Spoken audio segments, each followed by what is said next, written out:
This is the Garmin GNX 375, a GPS transponder combo.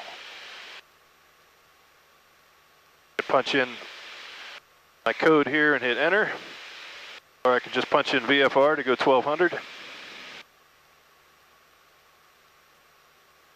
The moving map, touch screen, which is really nice.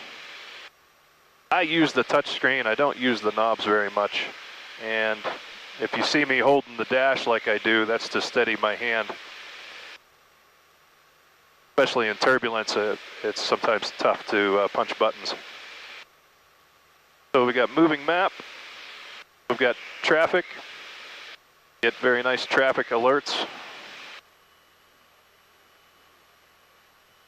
Traffic, 12 o'clock, low, 2 miles.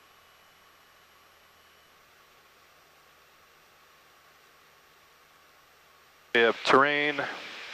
We're up at 7,000, so we're not seeing anything.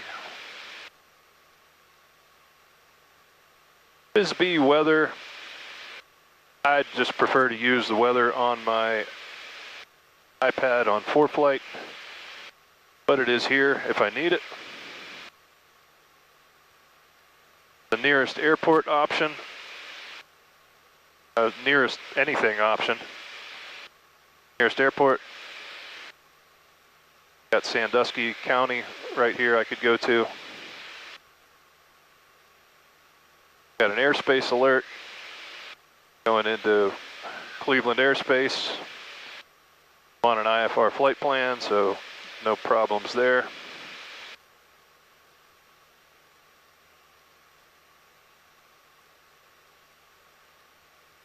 Flight plan. My flight plan from Stark County to Grove City. We're on, you can see the purple leg, we're direct to Grove City. CVM 20 Yankee, contact Toledo approach 134.35. Toledo 134.35, 4920 Yankee, thank you. If I had multiple wayports in here, if I wanted to go direct to one, I just hit direct flight plan, pick a waypoint, and then activate direct. I'm going to cancel out of that. Procedures at the airport. I'm going to pull up all the approaches at that airport.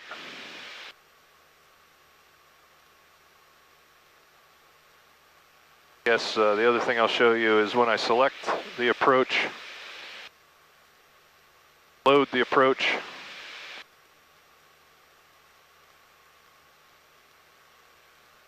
Number 92 Papa, contact Cleveland approach 128.25. 12825, right, 192 Papa.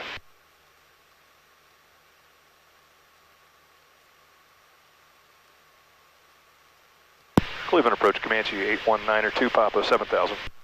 Comanche 819 Papa, Cleveland approach, Cleveland altimeter 3003. 3003, 819 Papa.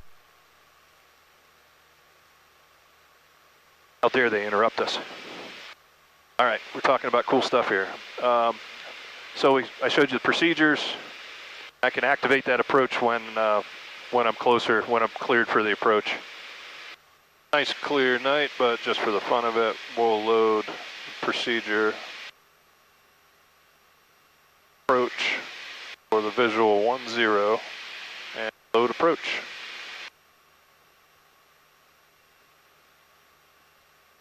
Back and activate the approach later.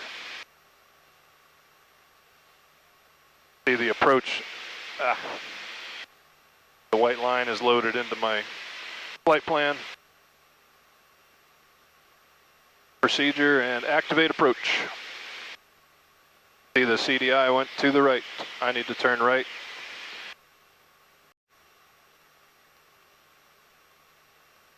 You can see we got a nice gentle intercept on the course. Needle's alive, coming in slowly, and we'll turn on course. Waypoint information, utilities, I like. There's a vertical calculation. Honestly, I just do that in my head. Well, I said I did not use the VCalc, but I'd try it on this flight.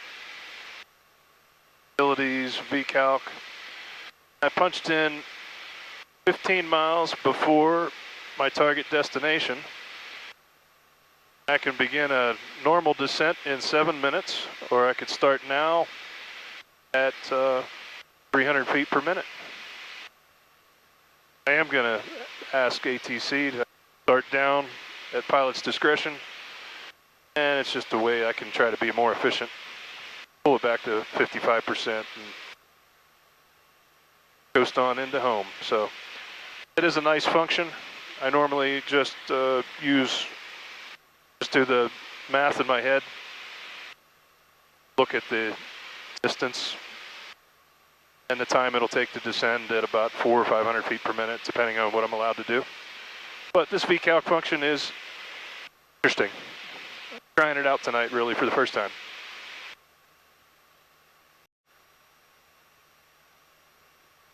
Well, pretty nice. We started downhill,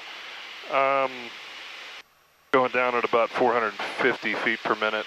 It recommended 350. I may need to level off at 5,000. Should work out in the end.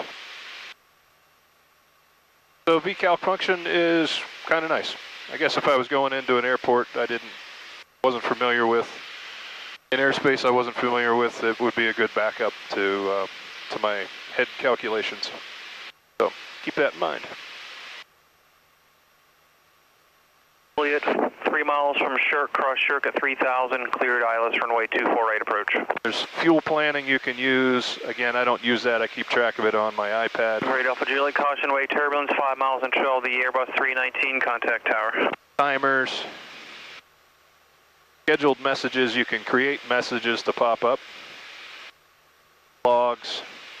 Rain prediction. 5 Tango Golf, contact Cleveland Center 135.1. And most important one for me on here is, what's this called?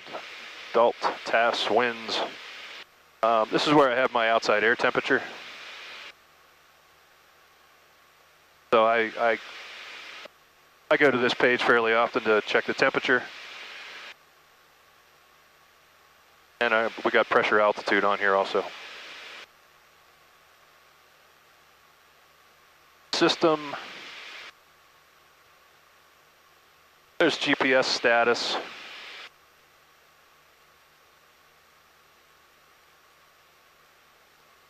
couple other things set up. Airspace alerts.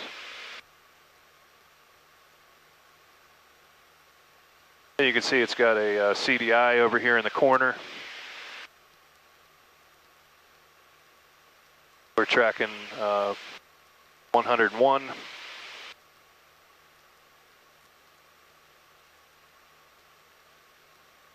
And that's about it. That's the basics.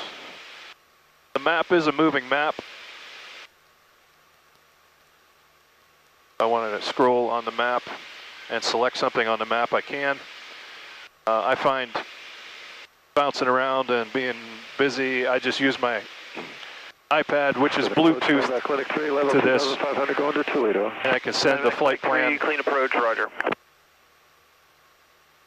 iPad is Bluetooth to this device, so I can just create whatever flight plan I want to on my iPad and hit send to panel, and I'll get a pop-up message that there's a new flight plan.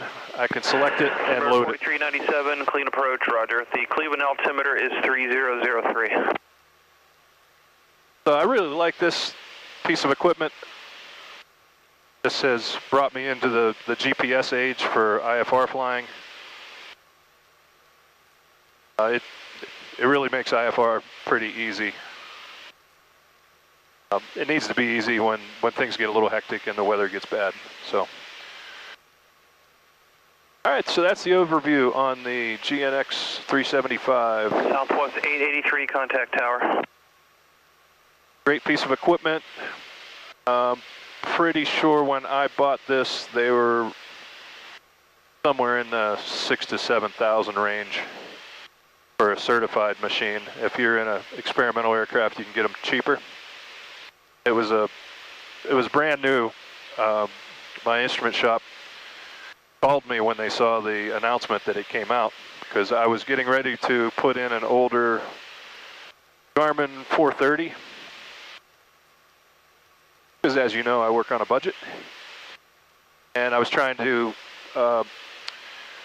get some decent IFR equipment, but I needed to do the ADSB upgrade as well, so it worked out well for me that I needed the transponder and the GPS, so this was a great solution for my plane, and it also fit the panel very well, perfectly here.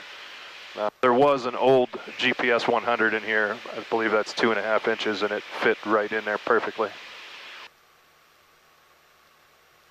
So that's the GNX 375, great piece of equipment. And it is attached to connected to my autopilot.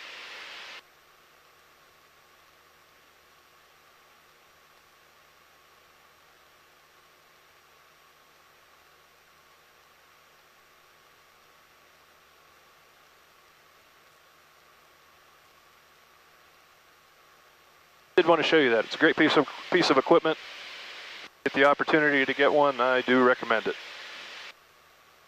All right, y'all have a great day.